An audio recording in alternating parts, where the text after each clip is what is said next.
Vijayawada Lenin centre లో neat పరీక్షల అవకతవకలపై CPI రాష్ట్ర కార్యదర్శి కె రామకృష్ణ ధర్నా చేపట్టారు. ఈ సందర్భంగా కె రామకృష్ణ మాట్లాడారు. ఈ పరీక్షలపై విద్యార్థుల భవిష్యత్తు ఆధారపడి ఉందని, కేంద్ర ప్రభుత్వంలో ఉండేవారు ప్రశ్న పత్రాలను డబ్బులు కమ్ముకున్నారని, దీనిపై న్యాయ విచారణ జరపాలని కోరారు.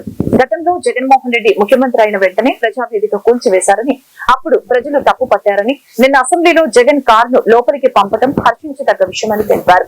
ఈరోజు వైసీపీ కార్యం కూల్చివేతకు అంత తొందర ఏముంది? అది అక్రమ కట్టడం అయితే నోటీసులు ఇచ్చి అనంతరం కూర్చొందని, ఇలా కక్ష సాధింపు అనేది ఎవరు చేసినా తప్పేనని తెలిపారు. కేబినెట్ మంత్రులతో సమానంగా ఆయన కూడా ఆహ్వానించి ఆ ప్రమాణ స్వీకారానికి అలౌ చేశారని ఉదారత ప్రదర్శించారని పొద్దున్నే వార్తలు చూశాము. కానీ మళ్ళీ అది అయిన తర్వాత వెంటనే ఇక్కడ విషయంతో వైఎస్ఆర్ కాంగ్రెస్ పార్టీ కార్యాలయాన్ని కూల్చుతా ఉన్నారని చెప్పి వార్త వస్తుంది. ఇది సరైనది కాదు. ఎందుకంటే అంత తొందరపడాల్సిన అవసరం ఏముంది?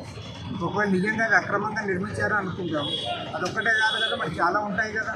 కాబట్టి ఏమంటే కక్ష సాధింపు ధోరణితో ప్రభుత్వం వ్యవహరిస్తుందని ఎవరు చేసినా కూడా అది కరెక్ట్ కాదు, అది మానుకోవాలి. సరైన టైం కొంచెం ప్రొసీజర్ ఫాలో అవ్వండి. తెల్లవారుదామని పోయి చేయాల్సిన పని ఉంది. ప్రొసీజర్ ఫాలో అయ్యి వాళ్ళకి నచ్చజెప్పి లేదంటే వాళ్ళకి నోటీసులు ఇచ్చి ఆ రకంగా చేస్తే బాగుంటుంది. మాత్రం సరైనది కాదు. బ్లాక్మెయిల్ చేస్తూ ఉన్నారు. న్యాయ వ్యవస్థను కూడా ప్రభావితం చేయడానికి పూనుకుంటా ఉన్నారు.